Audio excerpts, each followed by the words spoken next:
Hey. So I just wanted to give my 2 cents on this whole B. Simone interview thing.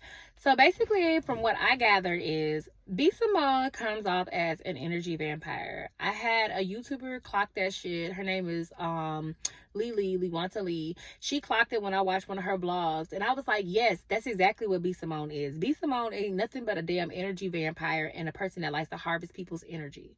Okay? She's one of those type of people that like to latch on to folks when she see that, okay, it's trending to do this, it's trending to do that. Because if you notice her career ain't been nothing but trendy ass careers.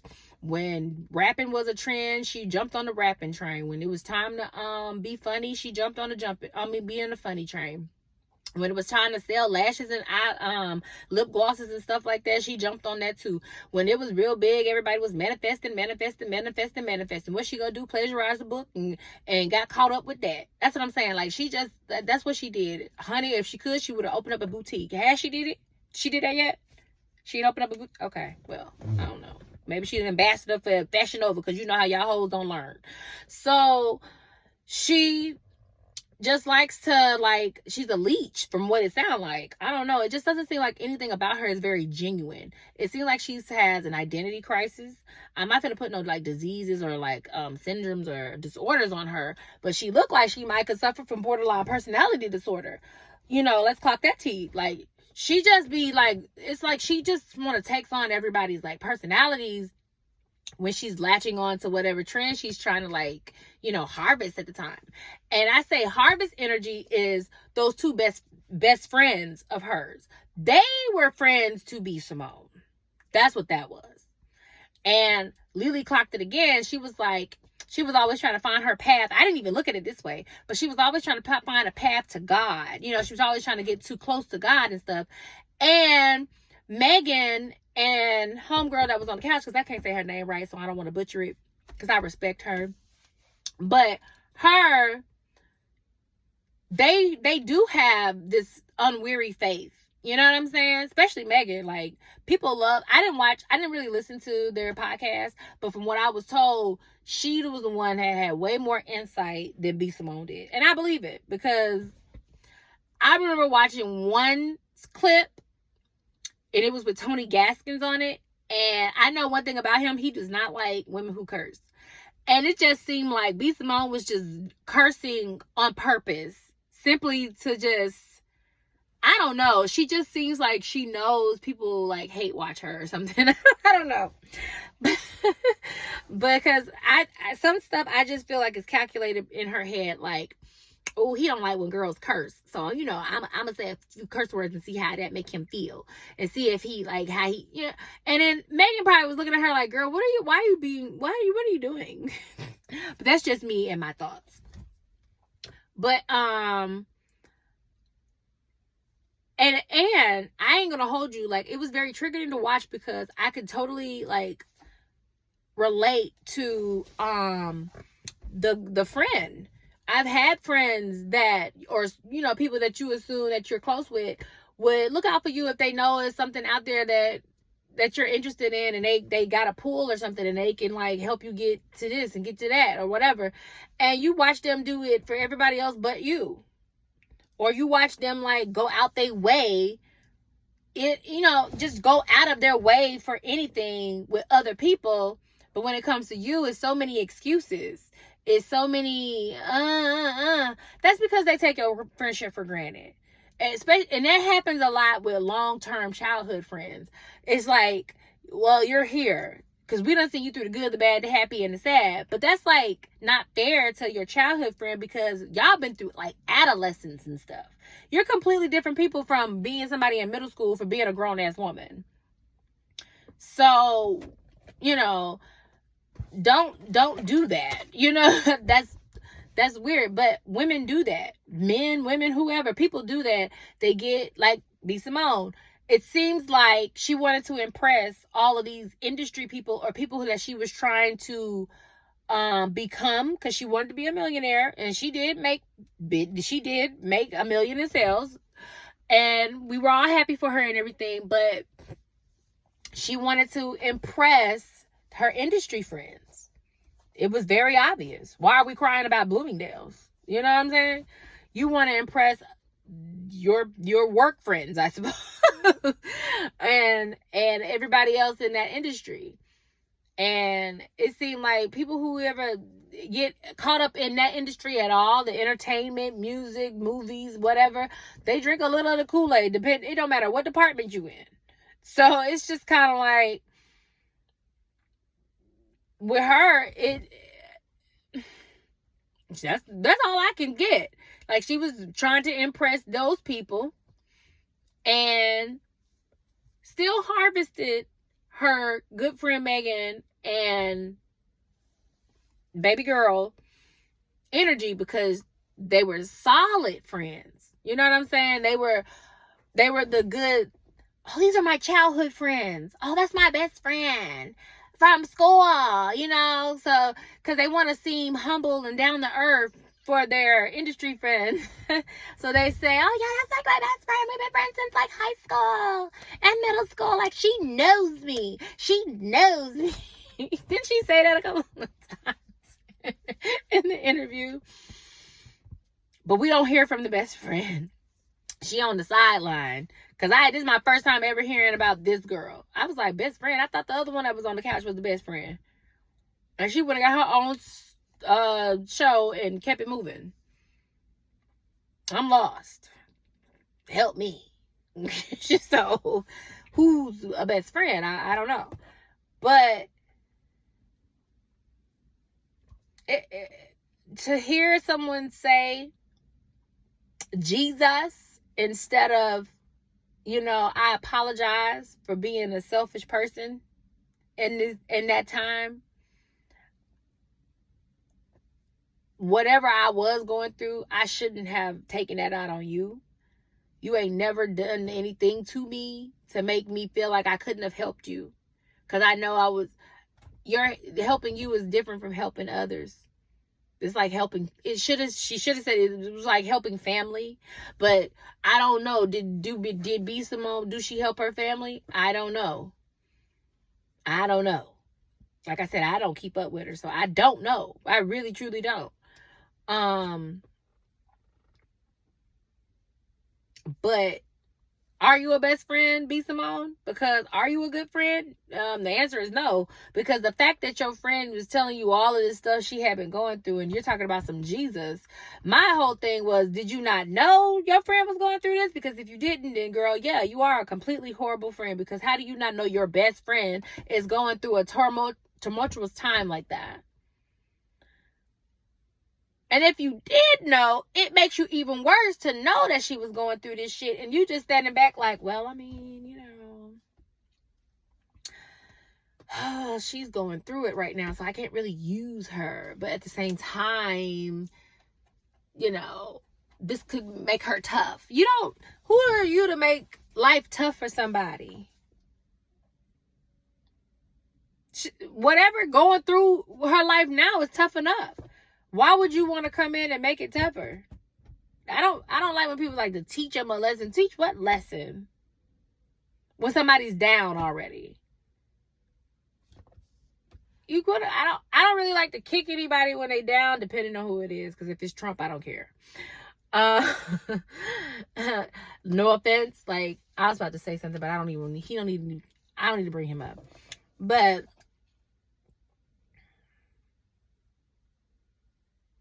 we all need to just have more discernment when it comes to tossing that best friend word around or any titles.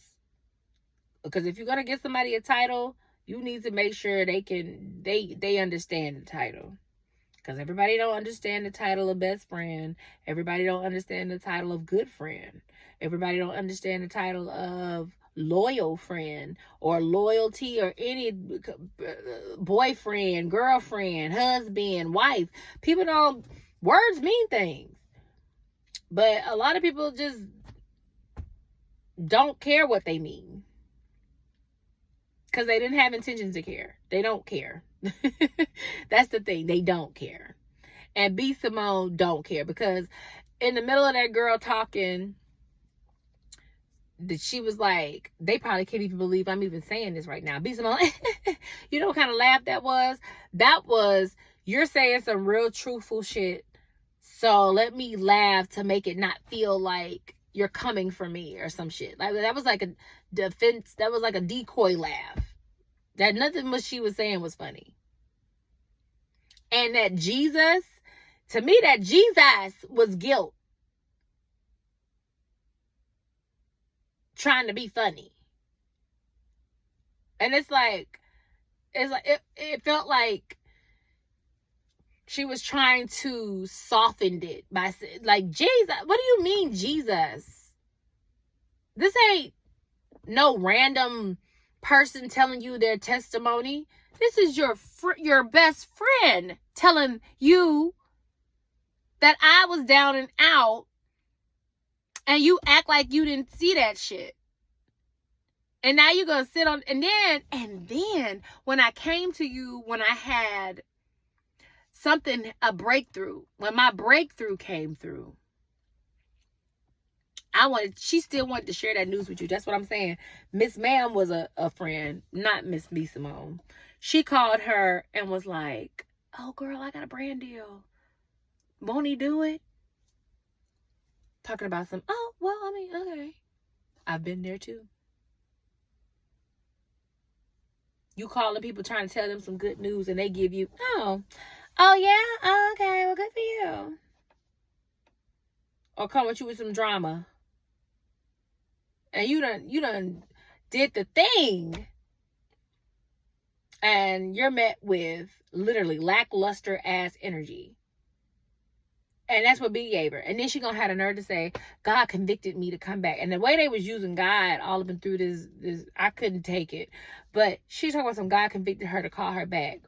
Or your guilty conscience said that was fucked up and she probably picked up on that. So call back because you don't wanna lose that energy. That was her securing that girl's energy some more. Harvesting that energy. And then the friend asked her straight up, well, did you feel jealous? Why would you feel like you needed to ask that, ma'am? Because you're not dumb. You've been feeling this energy from the old girl. Because then they say something about, she said, you're bitter, you sound mean. I don't know how long ago this is, but her asking her, are you jealous? That sounded like a question she wanted to ask her years ago. But didn't, because she felt like, well, she probably not jealous of me. Like, she's got fame and fortune and right? But at the same time, she be acting like I'm competition to her. And I'm supposed to be her best friend. And then, boom, all this tragedy hit her once again. And her best friend shitted on her. So then I think that's what made her feel comfortable asking her that question on that damn podcast. What was that? Was it jealousy? Because I liked that she asked her that, though. Because a lot of women love to say somebody jealous of them. Right? So she straight up said, well, are you jealous? And here go be Simone. No, I won't say I'm jealous. I don't have a reason to be jealous. Okay, then what is it then?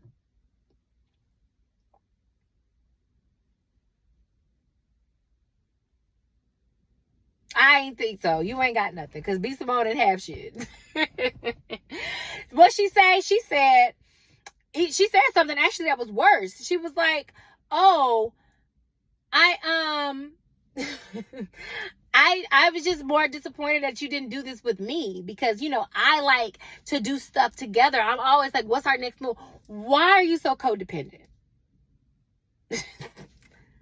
That girl got problems. B. Simone needs to find who she is. I don't even think she need to find God. She don't need to fast. She don't need to do anything but take a break from social media, even though I know that's like the last thing she needs to do because she wants to shop at Bloomingdale's. But she probably should, to find what your niche is, girl, and focus on just that. Quit trying to do all of this stuff. And let's not forget how much of a pick-me-sha she is. That embarrassing shit she did with Danny Lay and the baby, that was so embarrassing. I stopped following her when I found out she was plagiarizing. Because I was like, oh, that's when I picked up on Oh yeah, she just here for the trends and the money. This girl ain't worried about talking about when she said that she didn't proofread it. How you selling a product that you ain't proof, girl? Get out of here. But yeah, I say all of this to say this is just my little rant about this whole thing. Like, it is really jealous people out here, and they disguise themselves as friends. They'll sit here and act like y'all got so much in common, but the whole time they don't even like you. Like, literally, they do not like you like that.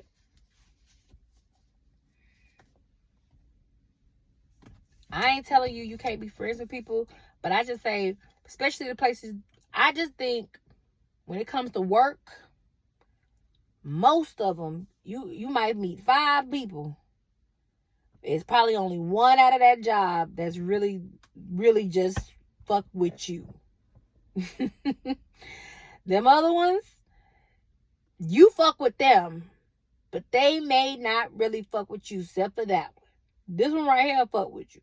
She fuck with you for real. Because y'all can say some shit to each other and be like, all right. You know? And kiki and move on.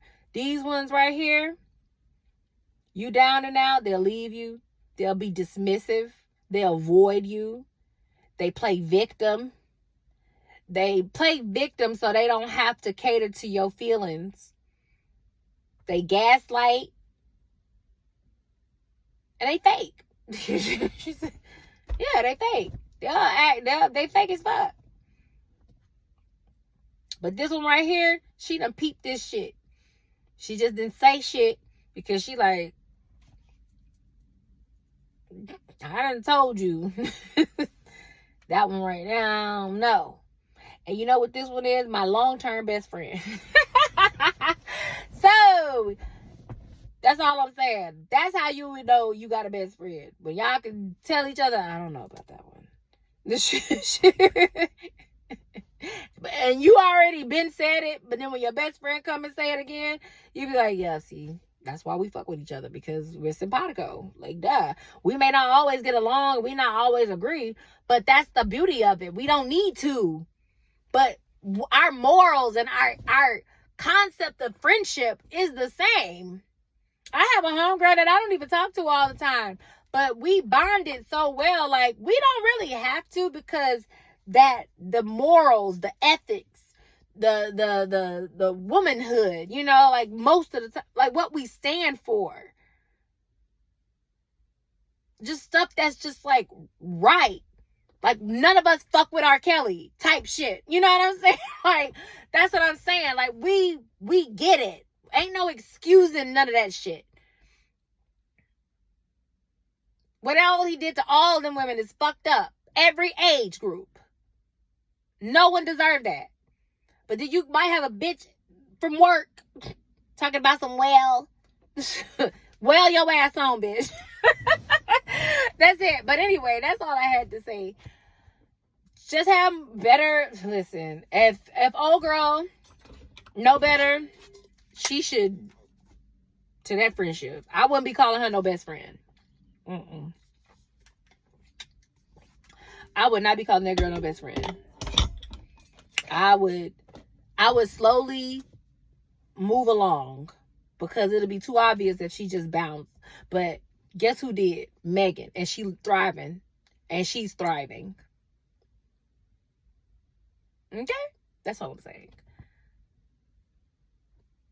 Comment, subscribe, and do all that stuff that the girls be saying. But I'll come back and rant again, y'all. See you later.